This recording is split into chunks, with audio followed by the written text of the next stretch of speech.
Première puissance économique, première bourse du monde, premier PIB mondial, premier budget économique et producteur d'électricité de la planète, premier pays possédant des bases militaires à travers les 4 coins du globe, premier espace maritime en termes de surface, et la liste est encore très longue. Depuis l'effondrement de l'URSS en 1991 jusqu'à aujourd'hui, les États-Unis sont devenus les leaders dans un monde où ils n'ont aucun rival de taille, et où ils imposent leurs idées, leurs influences et leurs décisions partout sur Terre, quand ils le désirent et sur n'importe qui. Mais comment les États-Unis ont-ils réussi à écraser cette concurrence? Quels sont les moyens employés qui les ont élevés au sommet du monde, et qui aujourd'hui pourraient prétendre les concurrencer? Pour comprendre la position des États-Unis dans le monde, il faut remonter à l'époque où ils n'étaient pas encore une superpuissance. En juillet 1776, les États-Unis obtiennent leur indépendance et désirent dès lors devenir un leader mondial.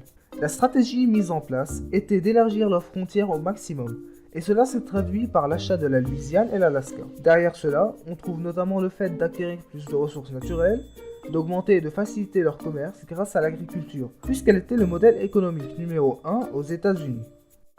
Le point tournant était en 1898 lorsque le président McKinley entraîna le pays dans la guerre contre l'Espagne pour s'approprier l'île de Cuba. Le géant américain gagna facilement la guerre contre une Espagne amoindrie et ne pouvant pas rivaliser.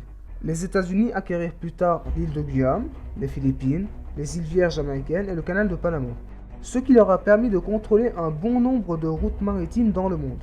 Mais pourquoi tant de conquêtes?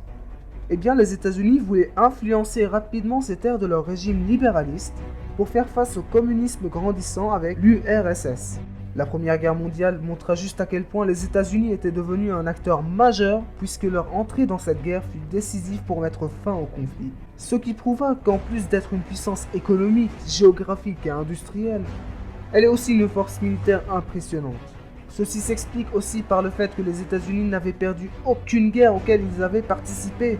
De plus, un des événements majeurs qui propulsa les États-Unis aux prémices de l'économie mondiale fut la conférence de Bretton Woods, qui a permis au dollar de devenir la seule monnaie convertible en or. Et jusqu'à présent, on dit que le dollar est as good as gold. Grâce à cela, les États-Unis possèdent aujourd'hui 45% des réserves d'or mondiales. Ce qui veut dire, en d'autres termes, que les banques pouvaient encaisser des dollars comme si c'était des lingots d'or. Malgré la Seconde Guerre mondiale qui faisait rage, les Américains ne s'y intéressent pas. Mais le bombardement de Pearl Harbor par les Japonais le 7 décembre 1941 les obligea à entrer en guerre, pour finalement vaincre les Allemands et les Japonais, en prouvant à nouveau leur supériorité militaire. Ajoutons à cela que le PIB américain après la Seconde Guerre mondiale égalait celui de tous les autres pays du monde. Mais à la fin de la Seconde Guerre mondiale, un ennemi de taille se pointe face aux États-Unis, l'URSS avec son régime communiste. Le début d'une guerre appelée guerre froide.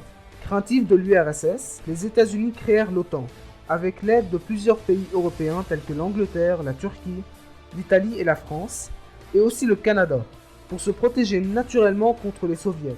Ils réussirent même à faire intégrer des pays faisant partie de l'URSS avec sa chute en 1991, comme l'Estonie, la Lituanie, etc. Et donc, avec ce tas d'informations, on pourrait se poser une question. Quels sont les atouts majeurs des États-Unis? Eh bien, ils possèdent plusieurs forces. D'un point de vue militaire, ils possèdent le plus gros budget militaire de 800 milliards de dollars, largement devant les Chinois et leurs 200 milliards. En plus, c'est le premier pays en termes de bases militaires dans le monde, et ils occupent un siège permanent au Conseil de sécurité de l'ONU. D'un point de vue économique, ils possèdent un PIB de 16,5 billions de dollars. La seule monnaie convertible en matières premières est le dollar. Par exemple, si vous voulez du pétrole, du café, du gaz, de l'or, vous devrez obligatoirement passer par la case dollar. Ceci leur a permis de régir l'économie et la finance mondiale. D'un point de vue géographique, le fait est qu'ils disposent des deux océans Pacifique et Atlantique qui à eux deux leur ouvrent des voies maritimes vers tous les continents. De plus, aucune puissance ne rivalise avec elle sur le continent américain, qui contrairement à l'Europe, lui aurait donné plusieurs adversaires coriaces comme la France, la Grande-Bretagne ou encore l'Allemagne. Et finalement, d'un point de vue technologique, les grands inventeurs, précurseurs des technologies de nos jours tels que Thomas Edison et Nikola Tesla, sont des ressortissants américains. Mais alors d'aujourd'hui, n'y a-t-il personne pour se confronter à armes égales avec le grand américain?